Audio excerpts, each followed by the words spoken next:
de entregar su propia vida. ¿Le recuerda a Jesucristo? A mí sí. El tercero de los personajes que quería mencionar brevemente fue el del señor Michael Lewis King. Michael Lewis King nació en el 1929. Su padre se llamaba también Michael King.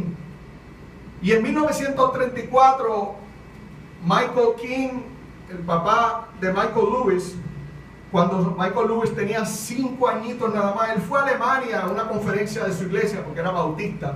Y la conferencia era allí en Alemania. Y cuando él llega allí a la conferencia, parece que cogió un tour de los sitios de Martín Lutero y se emocionó. Él quedó impactado con la historia de Martín Lutero, lo que Martín Lutero hizo, la reforma protestante.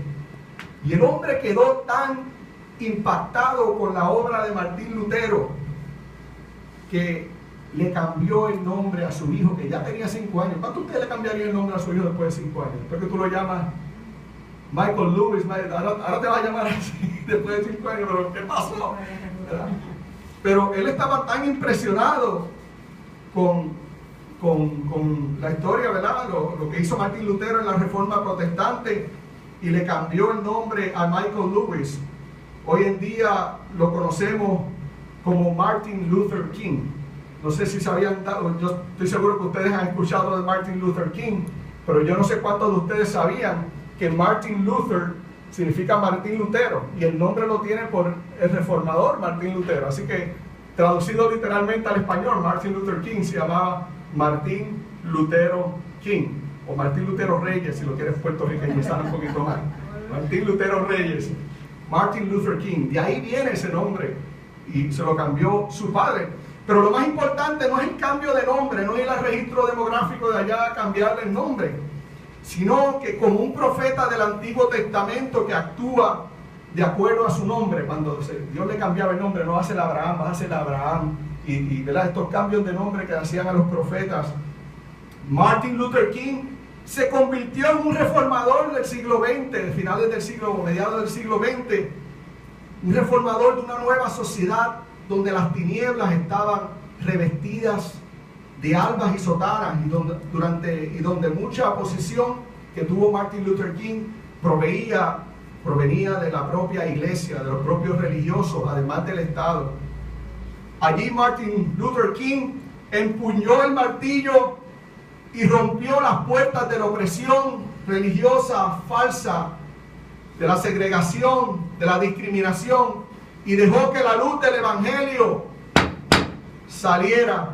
Así que Martin Luther King empuñó su martillo e hizo la diferencia en su generación. Y querido, aunque todo esto es trascendental desde el punto de vista de los eventos mundiales, quiero enfatizar que es el poder de Dios el que hace la obra. Y que es el poder de una persona cuando siente la convicción que Jesucristo le da en el corazón y quiere trabajar para hacer un cambio. Porque mire, estas personas que mencionamos no estaban solos, ¿sabes? Lutero tenía mucha gente que se unió, si no se hubiese acabado el movimiento. Martin Luther King, Bonhoeffer, tenía muchos también teólogos y miembros que fueron sacrificados. No solamente Bonhoeffer murió otra gente alrededor de Bonhoeffer. Y quiero enfocarme entonces en la cuarta persona que es importante para el movimiento de la Reforma Protestante. Y esa cuarta persona eres tú. Esa cuarta persona somos nosotros que estamos aquí sentados escuchando esta palabra. Quiero que nos metamos en la cabeza, que te metas en la cabeza que cuando una persona ordinaria se pone en las manos de un Dios extraordinario, las cosas comienzan a suceder. Cuando tú, que a veces te subestimas, que a veces piensas que no puedes hacer mucho por tus achaques o por tus cosas, o porque yo no tengo muchos chavos, la razón que tú quieras ponerle, como le ponía Moisés a Dios cuando lo llamó algo grande, es que yo soy tartamudo, pero es que esto otro. Ponemos a veces tantas excusas. La Biblia, muchos de estos líderes que nosotros vemos como grandes, pusieron excusas también.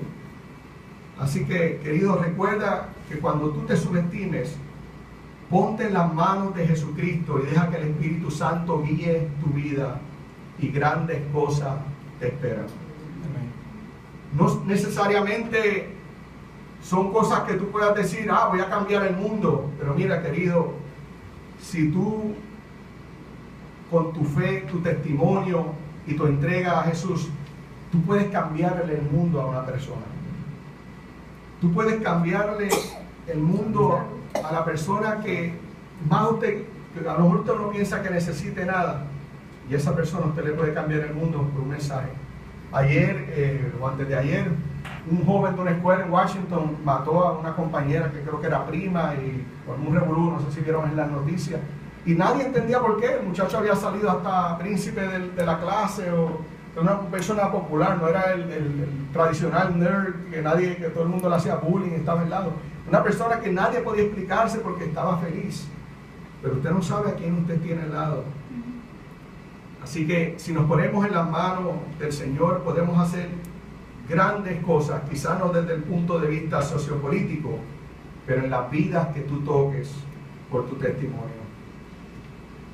El punto que quiero que recuerdes, querido, es que una persona ordinaria puede ser un agente de cambio si está dispuesto a sacrificarse, inclusive dar el sacrificio máximo. Pero la realidad es que vivimos en una sociedad y una vida muy cómoda. Muchas veces nosotros ni siquiera podemos levantarnos un domingo para ir a la iglesia. O si vamos, pues vamos a la iglesia, pero tan pronto salimos, disfrutamos del servicio, salimos en la semana, vivimos unas vidas normales como cualquier otro, sin recordar a lo que fuimos llamados. Y querido, acuérdate de que la razón por lo que la gente no viene a la iglesia es que nos parecemos tantos a ellos afuera que dicen, ¿para qué levantarme si este que va a la iglesia es igual o peor que yo? No hemos escuchado eso. Yo lo escucho mucho, pero ¿para qué ir a la iglesia si esta es la representación de lo que es la iglesia o el cristiano? Pues, what's the difference?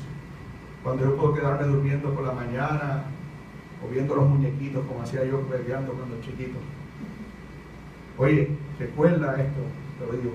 La razón por lo que la gente no viene a la iglesia es que nos parecemos tanto a ellos. Y a veces la culpa no es de ellos, sino de nosotros. Las mejores campañas evangelísticas son las que haces cuando tú sales de tu casa y en tu trabajo eres la diferencia. Y sales para el banco y en la fila del banco eres la diferencia. Sales para el supermercado y allí eres la diferencia. Nuestro presidente Mark Van der Twijt dijo en una conferencia cuando estuvo en la convención que cada viaje al supermercado representa un viaje misionero a corto plazo. No hay que ir a África, y si Dios te llama a eso, ven. No hay